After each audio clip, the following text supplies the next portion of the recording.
Hello everyone, welcome back to my channel. आज की video में हम डिस्कस करने वाले हैं ITR U under section 139(8)A। तो इससे पहले हमें जानना होगा कि what is section 139(8)A all about. Finance bill 2022 ने एक नया सेक्शन इंसर्ट किया था इनकम टैक्स एक्ट में, दैट इज़ सेक्शन 139(8)A। ये सेक्शन क्या करता है, एक फैसिलिटी प्रोवाइड करता है टैक्स पेयर्स को to update their returns whether they have originally filed it और नॉट। यानी कि अगर असेसी ने अपना रिटर्न ओरिजिनली फाइल किया है एंड उसमें कुछ मिस्टेक्स हो गई हैं, कुछ ओमिशंस हो गए हैं, तो उनको अपडेट कर सकता है। और अगर टैक्स पेयर ने अपना रिटर्न फाइल ही नहीं किया था तो वो अपने रिटर्न्स को अपडेटेड रिटर्न के थ्रू अपडेट कर सकता है। ये सेक्शन एप्लीकेबल हुआ है, इफेक्टिव हुआ है फ्रॉम 1 अप्रैल 2022 से,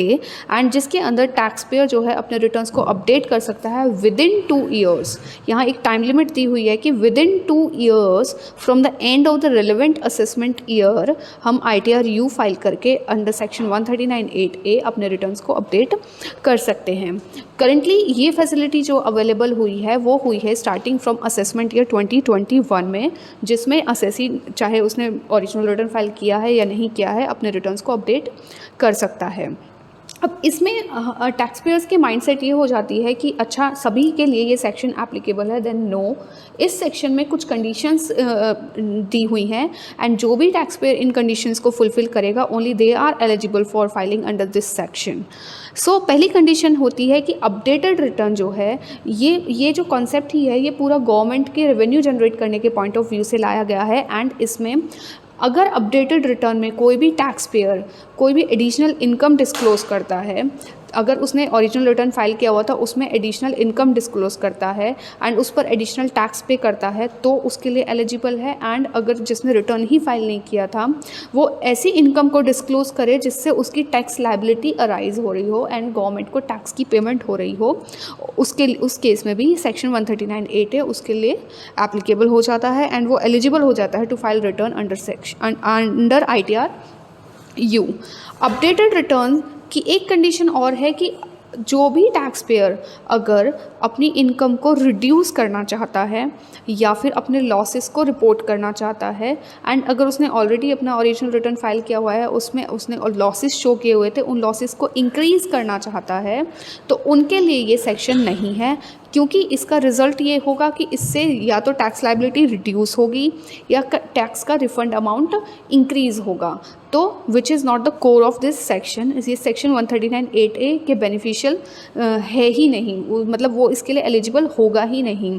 दूसरा कहता है कि अगर ये जो ऑप्शन दिया गया है अपने रिटर्न्स को अपडेट करने के लिए, that is only once for 1 assessment year. एक असेसमेंट ईयर के लिए हम सिर्फ एक ही बार ये सेक्शन का बेनिफिट ले सकते हैं। अब अपडेटेड रिटर्न्स हम जो भी फाइल करेंगे वो जो हमें टाइम लिमिट दी हुई थी 2 ईयर्स की, 2 ईयर्स में से अगर हम फर्स्ट ईयर में अपने रिटर्न्स को अपडेट कर देते हैं, यानी कि with in 12 months from the end of the relevant assessment year अगर हम अपने रिटर्न्स को अपडेट करते हैं तो हमें एडिशनल इनकम टैक्स देना होगा 25% एंड उस पर जो भी इंटरेस्ट का अमाउंट आएगा वो हमें पे करना होगा। एंड इस टाइम लिमिट के सेकेंड ईयर में, यानी कि from 13th month to 24th month, second year में जो भी टाइम लिमिट हमें 2 ईयर्स की दी हुई है उसके सेकेंड ईयर में अगर हम अपने रिटर्न्स को अपडेट कर रहे हैं तो हमें एडिशनल इनकम टैक्स देना होगा 50% का एंड उस पर इंटरेस्ट अमाउंट जो भी निकलेगा वो पे करना होगा। एंड जब भी ये रिटर्न हम फाइल करेंगे अंडर सेक्शन ITR U तो उसमें हमें अपने जो भी हमने एडिशनल टैक्सेस एंड इंटरेस्ट पे किए हैं चलान के थ्रू, उस चलान की डिटेल्स हमें डिस्क्लोज़ करनी पड़ेंगी। एंड एक और कंडीशन इस सेक्शन में दी हुई है कि जिस भी टैक्स पेयर के अगेंस्ट कोई भी सर्च एंड सीजर इनिशिएट हो चुकी है या फिर उसके अगेंस्ट कोई भी प्रोसिक्यूशन प्रोसीडिंग्स पेंडिंग है या फिर इनिशिएट हो चुकी हैं, वो इस सेक्शन के लिए एलिजिबल नहीं होगा और वो अपने रिटर्न्स को इस सेक्शन के अंदर अपडेट नहीं कर सकता है। अब टैक्स पेयर्स के माइंड में ये आता है कि अगर हम इतना हैवी अमाउंट पे कर रहे हैं 25% या फिर 50%, जो भी सिचुएशन है, हम इतना एडिशनल टैक्स पे कर रहे हैं, उस पर इंटरेस्ट पे कर रहे हैं, तो ये हमारे लिए कैसे बेनिफिशियल हो सकता है सेक्शन। तो ये सेक्शन जो है रिटर्न्स को अपडेट करने का सेक्शन है एंड इसमें एक अपॉर्चुनिटी दी हुई है टैक्स पेयर्स को कि वो अपनी जो पुरानी इनकम जो मिस हो चुकी हैं उनको डिस्क्लोज कर दे और उनके अगेंस्ट जो भी लीगल प्रोसीडिंग्स एंड प्रोसिक्यूशंस होंगे अपने आप को उनसे सेव कर सकता है। क्यों? क्योंकि असेसिंग ऑफिसर के पास ये पावर होती है कि किसी भी असेसी की अगर इनकम है उसको वो असेस या रीअसेस कर सकता है एंड अगर उस असेसमेंट और रीअसेसमेंट में उसकी जो इनकम है वो अंडर रिपोर्ट हुई है तो वो 50% तक की उसकी इनकम में जो टैक्स पेबल है, टैक्स पेबल का अमाउंट अलग हुआ, उस पर इंटरेस्ट अमाउंट अलग हुआ एंड इस टैक्स पेबल अमाउंट पर 50% तक की पेनल्टी वो इनिशिएट कर सकता है। एंड दूसरी सिचुएशन है कि अगर असेसिंग ऑफिसर को लगता है कि किसी भी असेसमेंट और रीअसेसमेंट में टैक्स पेयर की मिस रिपोर्टिंग ऑफ इनकम हुई है तो उस केस में वो 200% तक का पेनल्टी चार्ज कर सकता है on the tax payable amount है। सो अपने आप को इस हैवी इम्प्लीकेशन से बचाने के लिए जो ये हायर टैक्स लायबिलिटीज़ हैं, हायर पेनल्टीज़ हैं, इनसे बचाने के लिए ये सेक्शन जो है provisions of filing of updated return ये एक्ट करता है like an opportunity window to save oneself from paying extra amount in the form of penalty. तो ये जो पेनल्टी का एक्स्ट्रा अमाउंट पे होता है 50% या 200% एज द केस में भी, उससे बचाने के लिए हमें अब अपॉर्चुनिटी मिली हुई है अपने रिटर्न्स को अपडेट करने के लिए। ऑल्दो अब अगर हम इसकी फाइलिंग के बारे में बात करें तो ITR U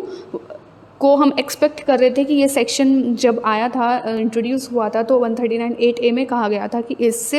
इससे रिलेटेड एक ITR U